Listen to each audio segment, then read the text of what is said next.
Hi friends. तो आज हम लोग स्टार्ट करने वाले हैं अपने जावास्क्रिप्ट का रिफ्रेशर कोर्स। तो सबसे पहले हम लोगों का टॉपिक है variables and data types. But इसको एक्सप्लेन करने से पहले मैं आपको कुछ चीज़ें यहाँ पे एक्सप्लेन करूँगी। जस्ट ये एक रिफ्रेशर है कि कैसे हम लोग जावास्क्रिप्ट में काम करते हैं। तो देखिए जावास्क्रिप्ट होती क्या है फ्रेंड्स, ये कहलाती है लैंग्वेज ऑफ द वेब। तो ये एक प्रोग्रामिंग लैंग्वेज होती है जो हमारे कंप्यूटर्स को समझ में आती है। मतलब हम लोग इंस्ट्रक्शंस देते हैं अपने कंप्यूटर को और कंप्यूटर उसको प्रोसेस करता है और आउटपुट जनरेट करता है। तो कंप्यूटर जिस लैंग्वेज को समझता है, हमारी वेब जिस लैंग्वेज को समझती है, वो कहलाती है हमारी जावास्क्रिप्ट। तो देखिए, अगर मैं आपको गूगल पे लेके आऊँ तो यहाँ पर मैंने क्या किया है, यहाँ पे कंसोल पे आइए और एक बार कंसोल को हम लोग क्लियर कर लेते हैं, .clear क्लियर। तो यहाँ पर देखिए फ्रेंड्स, हम लोग करते क्या है, आप लोग किसी भी वेबसाइट पे आ सकते हैं, राइट क्लिक करिए, इंस्पेक्ट पे जाइए। अगर मैं इसको एक बार बंद कर दूँ तो यहाँ पर राइट क्लिक करिए, इंस्पेक्ट पे जाइए। ये ब्राउज़र पे आप कुछ भी खोल लीजिए, वो आपको यहाँ पर आ जाएगा। ठीक है, यहाँ पर आप लोग कंसोल में आइए। तो देखिए, इस चीज़ को अगर आपको क्लियर करना होता है तो हम लोग क्या करते हैं, कंसोल डॉट क्लियर। ओके, इससे क्या होता है, हमारी कंसोल जो होती है वो हमारी क्लियर हो जाती है। तो देखिए ये जो है हमारा इंस्पेक्ट टूल क्या करता है, ये हमें हेल्प करता है हमारे कोड को डीबग करने के लिए। तो हम अपना कोड एक्चुअली लिखते कहाँ हैं, ये हम लोग लिखते हैं अपने VS कोड पे। पर देखिए, सपोज़ अगर मुझे यहाँ पर कोई ऑपरेशन परफॉर्म करना है, जैसे मुझे करना है कंसोल डॉट लॉग और यहाँ पे मैं लिख देती हूँ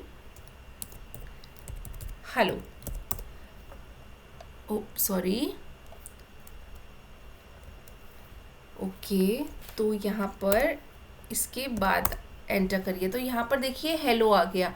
तो यहाँ पर मैंने क्या करवा दिया, प्रिंट करवा दिया हेलो को। बट यहाँ पे इशू क्या होता है फ्रेंड्स कि आप जैसे ही ब्राउज़र को रिफ़्रेश करेंगे तो आपका सारा कंटेंट क्या होता है, वो रिफ़्रेश हो जाता है। तो एक बार इसे क्लियर कर देती हूँ। इस फेल को जो मैसेज आ रहा है, प्लीज़ फ्रेंड इसको अवॉइड करिएगा, क्योंकि मैं कुछ एक्सपेरिमेंट जस्ट कर रही थी। डॉट क्लियर कर देती हूँ इसे। तो देखिए, इस तरीके से हमारी क्या हो गई, हमारा कंसोल जो है वो क्लियर हो गया।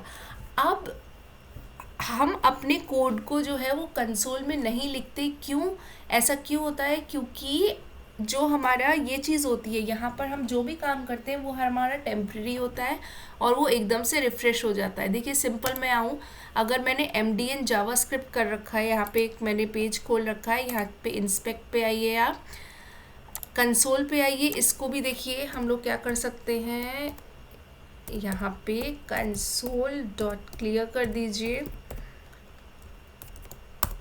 तो यहाँ पर भी आप अपने ऑपरेशन को टेम्परेरी पीरियड के लिए यहाँ पर कुछ भी आप एग्जीक्यूट कर सकते हो, राइट। अब हम लोग क्या करते हैं, इस तरीके से काम नहीं करते, बट हम लोग एक VS कोड, हमारे पास टूल होता है, उसको आप लोग डाउनलोड कर लीजिए। तो देखिए मैंने ऑलरेडी कर रखा है। तो इस तरीके से हमारा VS कोड यहाँ पर जो है वो दिखता है। मैंने क्या कर रखा था, फाइल्स में गई थी फ्रेंड्स, और मैंने ऑलरेडी एक अपने डॉक्यूमेंट्स में यहाँ पर एक फ़ोल्डर बना लिया था जावास्क्रिप्ट के नाम से। अगर मैं आप लोगों को दिखाऊं तो मैंने डॉक्यूमेंट्स में अपना जावास्क्रिप्ट नाम से ऑलरेडी ये यहाँ पे क्रिएट कर लिया था, राइट। अगर अब मैं यहाँ पर आऊँ तो देखिए क्या होगा, यहाँ पर ये मैं test.html ऑलरेडी क्रिएट कर चुकी थी, बट मैं आपको सब कुछ फ्रॉम स्क्रैच करके दिखाती हूँ।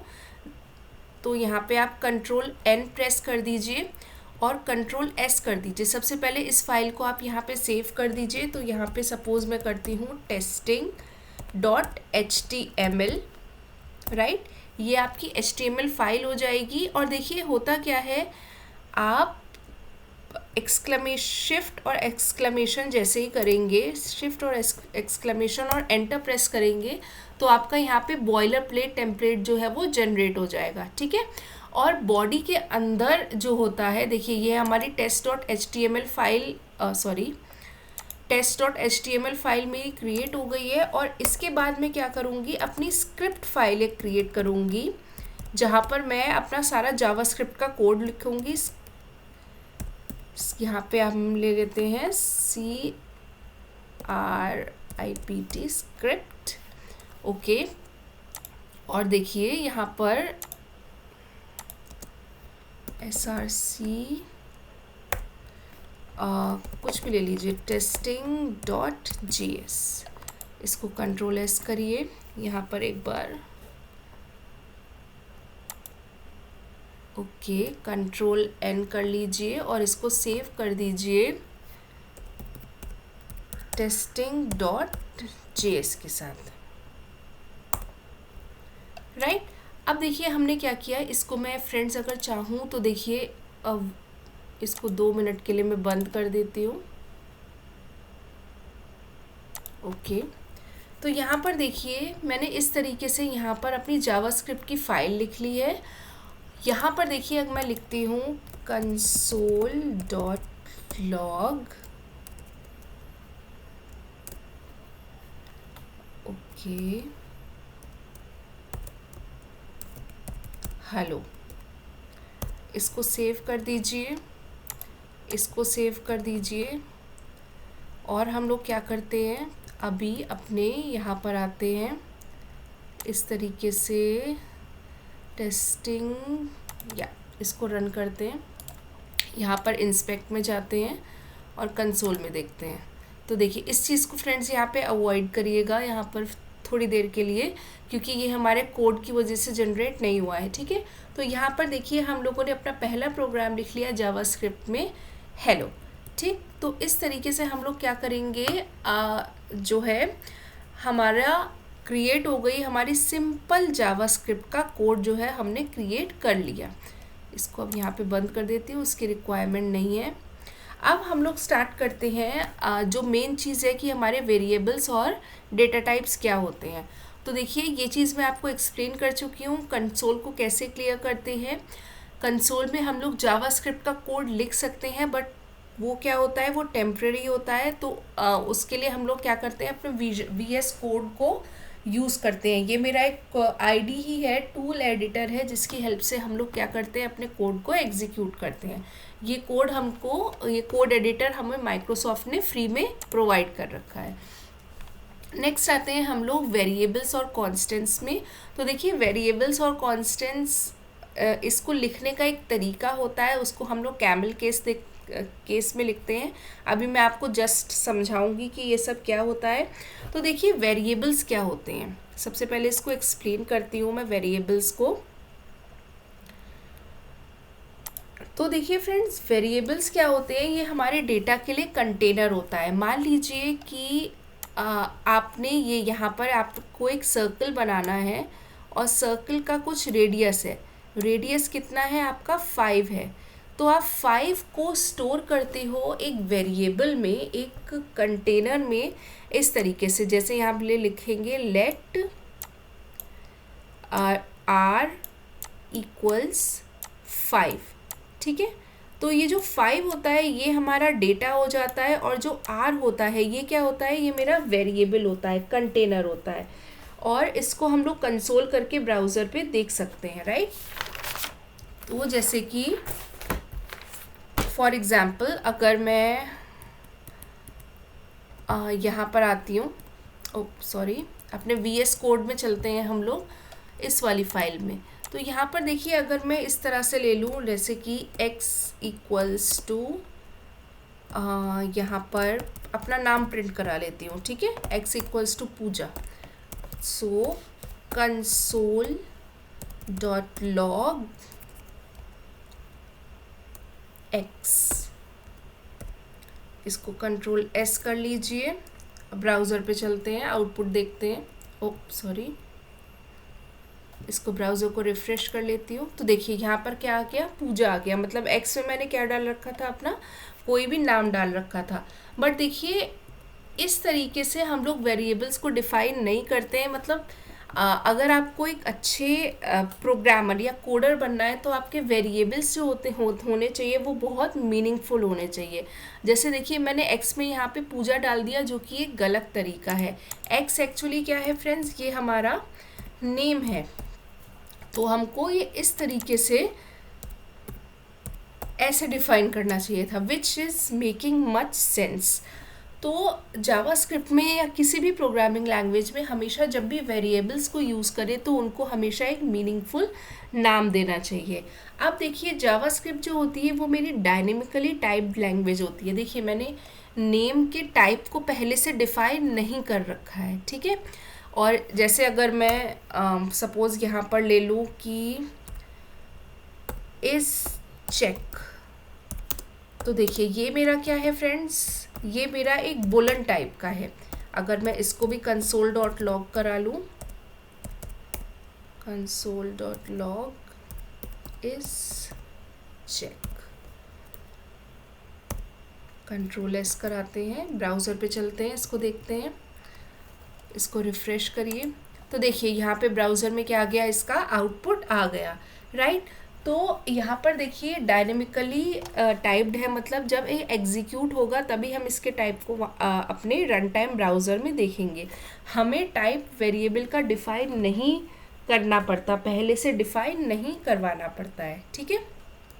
तो ये होता है मेरा जो होते हैं मेरे वेरिएबल्स। अब यहाँ पे देखिए फॉलो कैमल केस, तो देखिए इसका क्या मतलब होता है। तो यहाँ पर देखिए अगर मैं ऐसे टाइप करूँ फुल नेम, तो देखिए कैमल केस का मतलब हो गया कि जो मेरा पहला लेटर है वो हमेशा क्या होगा, वो हमेशा स्मॉल होगा और सब्सिक्वेंट जो भी लेटर्स होंगे वो कैपिटल होंगे। तो कैमल केस जैसे कि इस इक्वल्स टू, यहाँ पर मैं करूँ पूजा श्रीवास्तव, ये भी तरीका है। नेक्स्ट अगर मैं ऐसे भी कर सकती हूँ फुल नेम, ये भी एक तरीका है। फुल अंडरस्कोर फुल यहाँ पे अंडरस्कोर नेम कर लीजिए, ये भी तरीका है। एंड यहाँ पर हम लोग क्या कर सकते हैं इस तरीके से, तो ये भी एक तरीका होता है। बट हम लोग क्या फॉलो करते हैं अपने प्रोग्रामिंग लैंग्वेज में, हम लोग जनरली कैमल केस को फॉलो करते हैं, that is considered as a standard programming practice. तो ये होता है हमारा कैमल केस। नेक्स्ट क्या होता है, जावास्क्रिप्ट हमारी डायनेमिकली टाइप्ड होती है, ये मैं आपको बता चुकी हूँ। अब देखिए वेरिएबल को लिखने के कुछ रूल्स होते हैं कि ये केस सेंसिटिव होता है। तो देखिए फ्रेंड्स केस सेंसिटिव का मतलब क्या होता है कि अगर मैं इस तरीके से लिखूँ या फिर मैं ऐसे लिखूँ, फुल नेम इक्वल्स कुछ भी यहाँ पे सानवी श्रीवास्तव, और देखिए अगर मैं इसको आउटपुट करवाऊंगी कंसोल डॉट लॉग करवा लीजिए, यहाँ पे फुल नेम, ठीक है। तो देखिए यहाँ पे इन दोनों का जो मतलब होता है वो अलग अलग होता है, ये स्मॉल से स्टार्ट है, ये कैपिटल से स्टार्ट है। इसको कंट्रोल एस करिए, अब ब्राउज़र पे चलिए, उसको रिफ़्रेश करते हैं, तो देखिए तो जो हमारे वेरिएबल में स्टोर था वो हमारा आ गया, राइट। ये हमारे केस सेंसिटिव होते हैं, इसमें केवल लेटर्स और डिजिट्स अलाउ होते हैं। रिजर्व्ड कीवर्ड्स आप लोग यूज़ नहीं कर सकते। रिजर्व्ड कीवर्ड्स क्या होते हैं, जैसे अभी मैं बताऊंगी लेट कॉन्स्ट आपका जो होता है वैर, ये सब आपके रिजर्व्ड कीवर्ड्स होते हैं, तो ये आपका एज अ नेम या वेरिएबल नहीं हम लोग यूज़ कर सकते हैं। केवल letters $_ should be the first character. तो देखिए आप लोग ऐसे नहीं कर सकते हो कि वन नेम इक्वल्स टू ये क्या होगा, ये मेरा एरर देगा क्योंकि वेरिएबल्स जो हैं मेरे कभी भी नंबर से स्टार्ट नहीं हो सकते। हाँ आप अंडरस्कोर से इसको स्टार्ट कर सकते हो, ठीक। नेक्स्ट हम लोग आते हैं अपने नेक्स्ट स्लाइड पे। आई थिंक ये चीज़ क्लियर हो गई है। नेक्स्ट आइए। तो देखिए अब हमारे पास बहुत इम्पोर्टेंट कॉन्सेप्ट होता है, अगर मैं इसको आपको एक्सप्लेन करूँ। ओके, लेट, कैर और कॉन्स्ट। तो देखिए ये बहुत इंटरव्यूज़ में भी पूछते हैं, इसमें हम लोग देखते हैं क्या होता है। तो देखिए वेर क्या होता है। वेर आपका बहुत पहले यूज़ करते थे हम लोग, सॉरी। तो यहाँ पे मैं आपको करके दिखाती हूँ, जैसे कि वेर a इक्वल्स 10, ठीक है। इसको कंसोल करवा लीजिए, console dot log a, control s। यहाँ पर इसको रिफ्रेश करेंगे तो देखिए यहाँ पे वेर मतलब जो भी वेरिएबल में आपका स्टोर था वो आ गया, ठीक है। वेर देखिए हमने यहाँ पे वेर क्यों लिखा है। देखिए अभी तक हम लोग क्या कर रहे थे, अपने वेरिएबल्स को इसी तरीके से यहाँ पर directly without any type define कर रहे थे, बट हम लोग एक्चुअल प्रैक्टिस में ऐसा नहीं करते हैं। हम लोग उसको हमेशा वेर, लेट या कॉन्स्ट के साथ ही यूज़ करते हैं। तो यहाँ पर देखिए वेर क्या होता है, ये मेरा फंक्शन स्कोप होता है। फंक्शन स्कोप यहाँ पर देख लीजिए, मतलब आपने कोई फंक्शन लिखा, फंक्शंस हम लोग आगे जाके पढ़ेंगे कि क्या होते हैं, और ये यहाँ पर आपने पूरा कोई फंक्शन लिखा और आउटपुट करवा दिया इस चीज़ को, तो ये चीज़ आपको यहाँ पर मिल जाएगी। जबकि लेट और कॉन्स्ट क्या होते हैं, ये आपके ब्लॉक स्कोप होते हैं। ब्लॉक मतलब ये विद इन आपके यहीं पे आपको, यहाँ पे सपोज आपने कोई वेरिएबल लिया, सपोज यहाँ पे ले लिया लेट x इक्वल्स टू कुछ भी, इक्वल्स टू यहाँ पे 10 ले लीजिए, तो आप केवल इसको यहीं पे आउटपुट करवा सकते हैं। अगर आप इसको बाहर कहीं पे आउटपुट करवाएंगे तो वो क्या होगा, आपके एरर को डिस्प्ले करेगा, मतलब वो एरर देगा। क्यों? क्योंकि हमारा लेट और कॉन्स्ट क्या होता है, ब्लॉक स्कोप होता है। नेक्स्ट हम लोग आते हैं रीडिक्लेरेशन पे। तो अगर आपने वेर को इसको किसी भी, अगर आपने वेरिएबल को वेर यूज़ किया है तो आप उसको क्या कर सकते हो, उसको रीडिक्लेयर कर सकते हो, जो कि थोड़ी सा प्रॉब्लमैटिक रहता है। सॉरी। और जबकि जो लेट है, लेट में हम लोग रीडिक्लेरेशन नहीं कर सकते हैं, और कॉन्स्ट में भी हमारा रीडिक्लेरेशन पॉसिबल नहीं होता है। तो इस चीज़ को हम लोग और समझते हैं अपने प्रैक्टिकल की हेल्प से। यहाँ पर आइए, तो देखिए वेर जैसे मैंने इस तरीके से कर दिया। अब वेर अगर मैं अगेन इससे करूँगी इक्वल्स टू 90, तो यहाँ पर देखिए फ्रेंड्स क्या हो रहा है, मैं बार बार इस वेरिएबल को रीडिक्लेयर करने के लिए कैपेबल हूँ, जो कि एक अच्छा प्रोग्रामिंग प्रैक्टिस नहीं है। अब इसी को हम लोग लेट से करते हैं, इसको हटा देती हूँ। Let a equals to 10। अब देखिए let a equals to 20। Okay,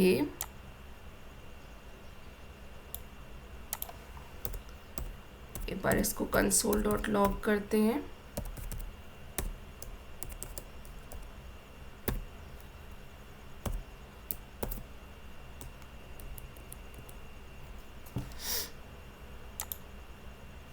तो देखिए यहाँ पर क्या आया, आपका जो एरर है वो डिस्प्ले होगा। क्यों? क्योंकि यहाँ पे हम a को ऑलरेडी डिफाइन कर चुके हैं, हमने उसको रीडिक्लेयर नहीं कर सकते। हाँ, हम लोग इस तरीके से ज़रूर कर सकते हैं। ओप सॉरी, कंट्रोल S करिए इसे, ब्राउज़र पे जाइए और इसको एग्जीक्यूट करिए। तो देखिए यहाँ पे आप इस तरीके से कर सकते हैं, बट आप इसको फिर से जो है री डिक्लेयर और री असाइन नहीं कर सकते। अगर ये यहाँ पे मैं कॉन्स्ट कर दूँ तो देखिए क्या होगा फ्रेंड्स, आपने कांस्टेंट a यहाँ पर 10 ले लिया और अब आप a को क्या कर रहे हो, फिर से रीअसाइन कर रहे हो, तो जो कि ये चीज़ पॉसिबल नहीं है। हम लोग आउटपुट देखते हैं एक बार, इसको रिफ्रेश करिए। तो देखिए यहाँ पे क्या होगा, असाइनमेंट टू कांस्टेंट वेरिएबल।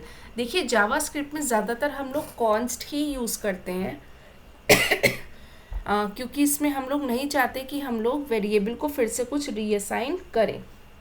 ठीक है, तो वेर क्या होता है, एक बहुत कंफ्यूजिंग तरीका होता है, जैसे कि हम लोगों ने देखा हम लोग बार बार उसको डिक्लेयर और रीअसाइन कर सकते हैं। लेट क्या होता है, लेट में आपने एक बार वेरिएबल को डिक्लेयर कर दिया, असाइन कर दिया, उसके बाद आप उसको चेंज कर सकते हो। जबकि कॉन्स्ट में क्या हो गया, एक बार अगर आपने वेरिएबल को असाइन कर दिया तो उसका रीअसाइनमेंट पॉसिबल नहीं है, जो कि मैंने यहाँ पर एक्सप्लेन भी किया है। जावास्क्रिप्ट में क्या होता है, देखिए आपने कोई भी कॉन्स्ट लिया है तो आप उसको रीअसाइन नहीं कर सकते हैं, राइट। और ये ब्लॉक लेवल और फंक्शन स्कोप क्या होता है, ये आपको आगे जाके और क्लियर होगा जब मैं और चीज़ें एक्सप्लेन करूँगी। फिलहाल के लिए बस इतना समझिए, जो ब्लॉक होता है वो आपका ब्रेसेस के अंदर होता है, यहाँ पर जो भी हम स्टेटमेंट्स लिखते हैं, और इसी के अंदर हम लोग अपने लेट और कॉन्स्ट को यूज़ कर सकते हैं। तो यहाँ पर देखिए बेस्ट प्रैक्टिस क्या है, यूज़ कॉन्स्ट बाय डिफ़ॉल्ट। ठीक है, अगर आपकी वैल्यू चेंज हो रही है तो आप लेट को यूज़ करिए और हमेशा अवॉइड करिए वैर को, क्योंकि इसमें हम लोग रीडिक्लेरेशन और रीअसाइनमेंट कर सकते हैं। नेक्स्ट आते हैं हमारे डेटा टाइप्स। तो देखिए कुछ हमारे प्रिमिटिव डेटा टाइप्स होते हैं कि जैसे कि देखिए नंबर, स्ट्रिंग, बुलन, अनडिफाइंड, नल, बिग इंट, सिंबल। तो ये सब जो होते हैं हमारे प्रिमिटिव डेटा टाइप्स होते हैं, जैसे कि आपने लेट से इसको जो है वो डिफाइन कर रखा है। एज ये मेरा नंबर है, इस फॉलो देख लीजिए ये क्या है, मेरा बुलन है। नेक्स्ट आते हैं हम लोग अपने नॉन प्रिमिटिव ऑब्जेक्ट्स पे। तो देखिए नॉन प्रिमिटिव्स क्या होते हैं हमारे, जनरली ऑब्जेक्ट्स, फंक्शंस और एरेज, ये हम लोग बाद में पढ़ेंगे, ऑब्जेक्ट्स के अंदर ही आता है ये। तो ये क्या होता है, ये हमारे कहलाते हैं नॉन प्रिमिटिव। ये क्या होता है, कलेक्शन होता है डेटा का। तो जनरली इसको कॉन्स से हम लोग बनाते हैं और की वैल्यू पेयर्स होते हैं इसमें। तो यहाँ पर देखिए स्टूडेंट टाइप का मैंने ले लिया, एक कलेक्शन ले लिया, उसमें क्या है, मेरे 3 रिकॉर्ड्स हैं। ठीक, नेम जो है वो की होगा और ये क्या होगी, वैल्यू। ऐसे ही नेम की होगा और ये क्या होगा, मेरा वैल्यू होगा। अब इसको हम लोग आउटपुट कैसे कराते हैं, मतलब अपना प्रिंट कैसे कराते हैं अपने कंसोल पे।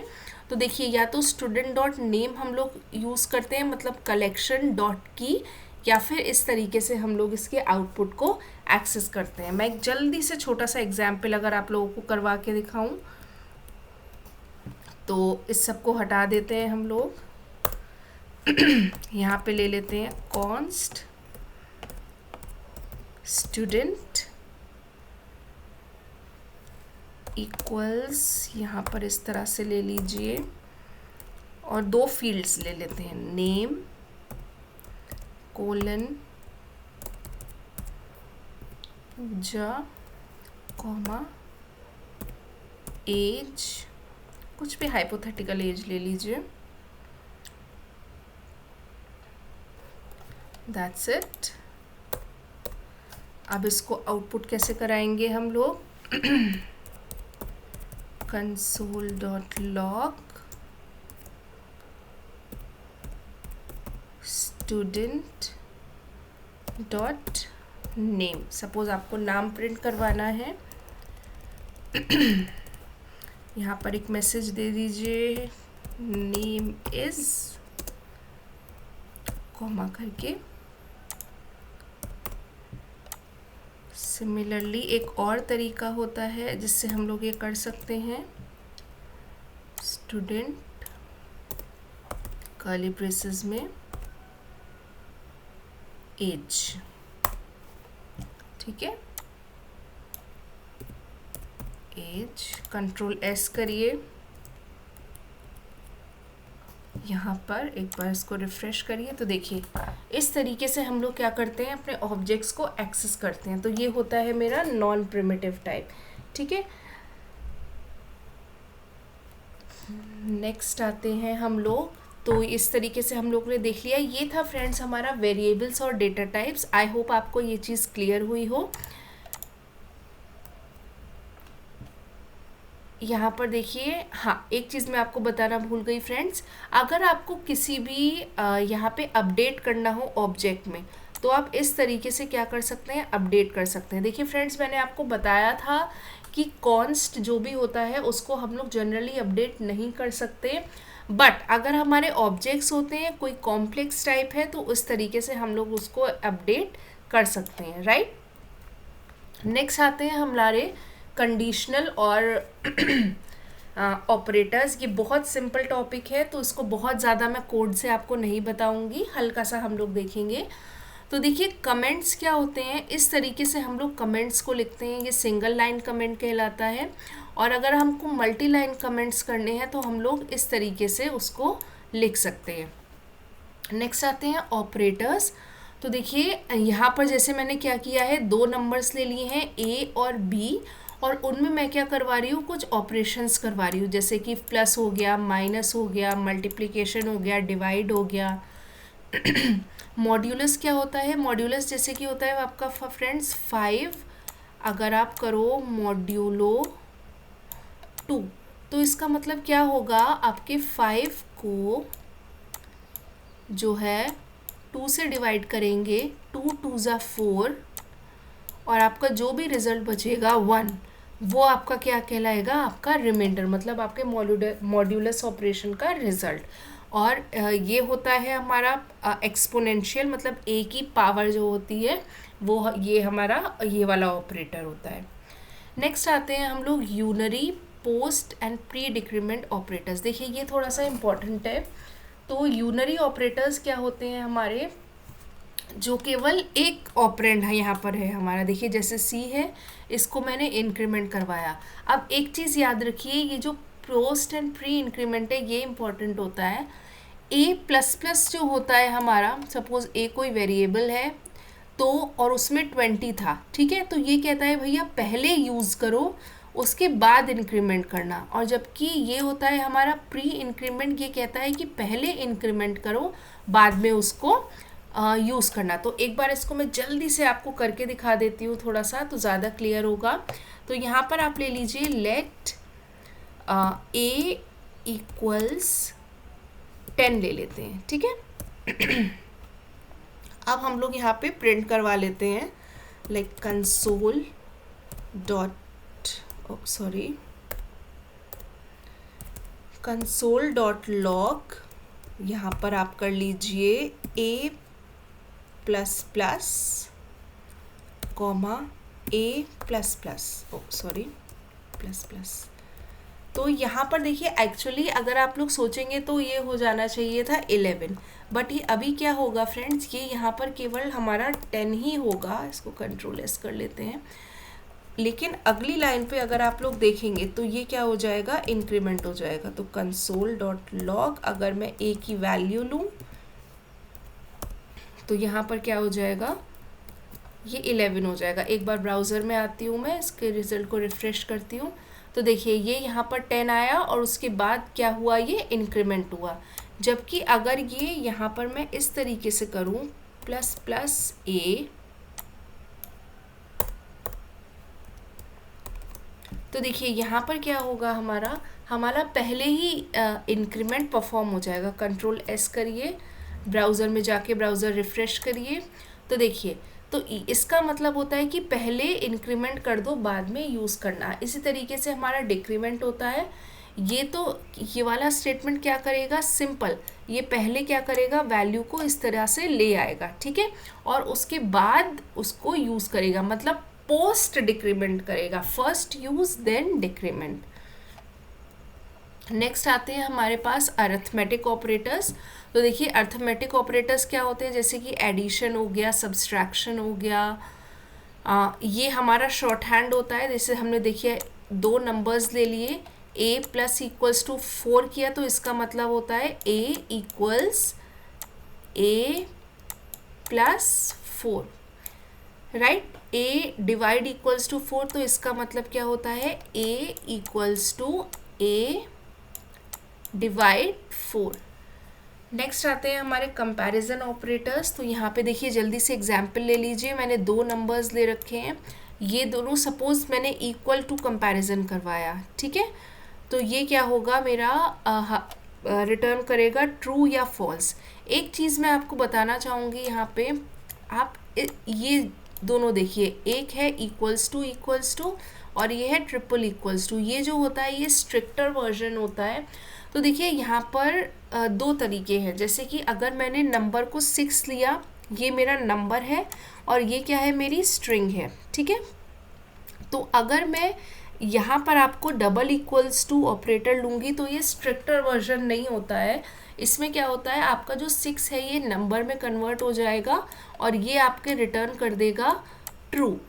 जबकि स्ट्रिक्टर वर्जन में क्या होता है, यहाँ पे ट्रिपल इक्वल्स टू जब हम लोग यूज़ करते हैं ऑपरेटर अपना, तो ये हमारी वैल्यू को भी चेक करता है और हमारे डेटा टाइप को भी चेक करता है। तो ज़्यादातर हम लोग जावास्क्रिप्ट में ये ही यूज़ करते हैं, स्ट्रिक्टर। और ये जो डबल इक्वल्स टू है इसको ध्यान से देखिए, जल्दी से इसका प्रैक्टिकल देख लेते हैं। तो यहाँ पर देखिए, अगर मैं यहाँ पर लूँ लेट बी इक्वल्स 10, ठीक है। तो यहाँ पे जल्दी से उसको प्रिंट करवा लेते हैं, console.log a double equals b और console.log a triple equals b। Control S करिए, ब्राउज़र में जाके रिज़ल्ट को चेक, ब्राउज़र में जाइए। तो देखिए पहला केस आपका ट्रू आ रहा है। इसने क्या करा है, स्ट्रिक्टर नहीं है, इसने स्ट्रिंग को नंबर में चेंज कर दिया, इंटीजर में चेंज कर दिया। जबकि ये क्या था, ये आपका स्ट्रिक्टर वर्जन है। तो स्ट्रिक्ट वर्जन में क्या होगा, आपका डेटा टाइप भी आपका कंपेयर होता है, ना कि केवल वैल्यू। नेक्स्ट है आपके लॉजिकल ऑपरेटर्स। तो ये सब हम लोगों को पता है। आप अपने दो कोई भी वेरिएबल्स ले लीजिए, आपकी एक कंडीशन इस तरह से ले लीजिए और ये इस तरह से ले लीजिए, ठीक है। तो सबसे पहले कंडीशन एंड मतलब दोनों कंडीशंस ट्रू होनी चाहिए। क्या a ग्रेटर देन 20 b है, सॉरी फ्रेंड्स ये a होगा, a b, ओके। क्या a ग्रेटर देन b है, क्या 20 ग्रेटर देन, ये क्या कंडीशन को चेक करेगा, क्या 20 मेरा ग्रेटर है 30 से। तो ये कंडीशन क्या होगी मेरी, जो हो गई फॉल्स हो गई, क्योंकि ये वाली कंडीशन मेरी फॉल्स हो गई और एंड का ऑपरेशन मैं यहाँ पे यूज़ कर रही हूँ, तो ये यहाँ पे मेरा फॉल्स रिटर्न करेगा। जबकि और में क्या होता है कि कोई भी कंडीशन अगर आपकी ट्रू हो, या कंडीशन 1 या कंडीशन 2, देखिए कंडीशन 2 में क्या है, a डबल इक्वल्स टू 20 है, ठीक है। तो इस कंडीशन में मेरी कंडीशन टू जो है वो सही है और कंडीशन 1 फॉल्स है। और ऑपरेटर क्या करेगा, कोई भी एक कंडीशन लेगा और ट्रू को रिटर्न कर देगा। नेक्स्ट आते हैं हम लोग अपने कंडीशनल स्टेटमेंट्स पे।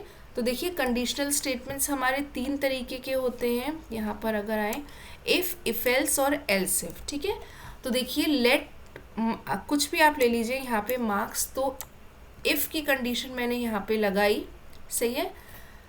अगर ये चीज़ ट्रू नहीं है तो यहाँ पर क्या कर दिया, एल्स की कंडीशन लगा दी। कई बार क्या होता है कि हमारे पास मल्टीपल जो है पॉसिबिलिटीज़ होती हैं, तो उसके लिए हम लोग एल्स इफ यूज़ करते हैं। जैसे कि यहाँ पे देखिए आपके मार्क्स 40 हैं, अगर ग्रेटर देन 40 है तो इस तरह से एग्जीक्यूट हो, लेकिन लेस देन 40 हो तो ये आपका प्रिंट हो जाए। अदरवाइज़ क्या हो, आपका इस तरीके से यहाँ पे आपको प्रिंट होकर वो दे दे। मतलब जो एल्स इफ है वो मल्टीपल अगर आपके इफ़ कंडीशंस होते हैं तब हम लोग यूज़ करते हैं अपना एल्स इफ को। तो अगर मैं एक बार आपको इस प्रैक्टिकल करके दिखाऊं, तो यहाँ पर आप ले लीजिए लेट मार्क्स इक्वल्स 40,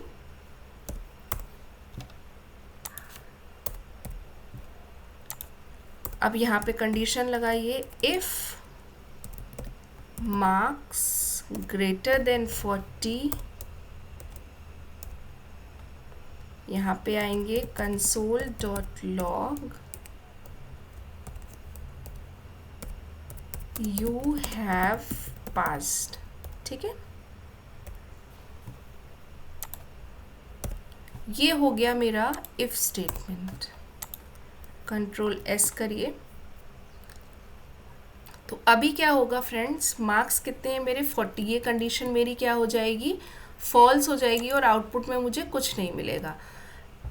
इसके साथ में क्या कर सकती थी, एल्स का ब्लॉक लिखती हूँ, else console dot log you have failed, ठीक। कंट्रोल एस करिए, इसको रिफ्रेश करिए, तो देखिए मार्क्स हमारे क्या थे, 40 थे, राइट। अब देखिए मान लीजिए आपकी जो है वो मल्टीपल कंडीशंस हो, ठीक है। आपको अगर मार्क्स ग्रेटर देन 40 है तो ये प्रिंट करवाना है, else if marks less than 40 है तो आपको ये प्रिंट करवाना है, वरना आपको प्रिंट करवाना है else console dot log you are on boundary, ठीक। यहाँ पे क्या हो गए, मल्टीपल इफ एल्स स्टेटमेंट्स हो गए, मल्टीपल इफ स्टेटमेंट्स हो गए, तो हमने एल्स इफ यूज़ करा। तो देखिए यहाँ पे क्या आ गया, यू आर ऑन बाउंड्री। तो 3 तरीके होते हैं, केवल इफ़, दूसरा होता है जब हम लोग इफ एल्स यूज़ करते हैं, और तीसरा होता है जब हम लोग एल्स इफ, मतलब अगर हमारी मल्टीपल इफ़ कंडीशंस होती हैं तब हम लोग ये यूज़ करते हैं। वापस आती हूँ स्लाइड्स पे। नेक्स्ट आता है फ्रेंड्स हमारा टर्नरी ऑपरेटर। ये बहुत कम यूज़ होता है और इसमें हम लोग 3 ऑपरेंड्स को यूज़ करते हैं इस तरह से, ठीक है। कंडीशन यहाँ पे हमारा ये क्वेश्चन मार्क ये बताता है कि क्या ये कंडीशन ट्रू है। अगर ये कंडीशन ट्रू है तो ये वाला केस फॉलो होगा, अदरवाइज ये मेरा फॉलो होगा। तो इसका भी अगर मैं आपको एग्जाम्पल करके दिखाऊं तो यहाँ पे ले लीजिए, लेट एज इक्वल्स टू 18 ले लीजिए, और इसको एक रिज़ल्ट वेरिएबल में स्टोर करवा लेते हैं, let result equals to as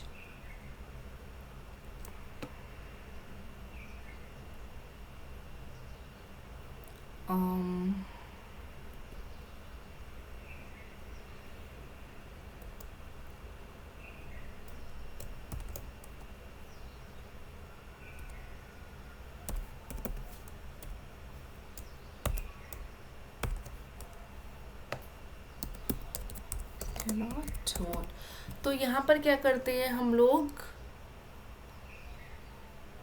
हाँ, अगर हमारा यहाँ पर टर्नरी ऑपरेटर में हम लोग क्या करते हैं, कंडीशन लाते हैं कि क्या हमारा फर्स्ट पैरामीटर ट्रू होगा। अगर वो ट्रू है तब तो ठीक है, अदरवाइज क्या होगा, जो है हमारा एल स्टेटमेंट एग्जीक्यूट होगा। तो यहाँ पे मैं कंट्रोल एस करती हूँ, ओके, कंसोल डॉट लॉग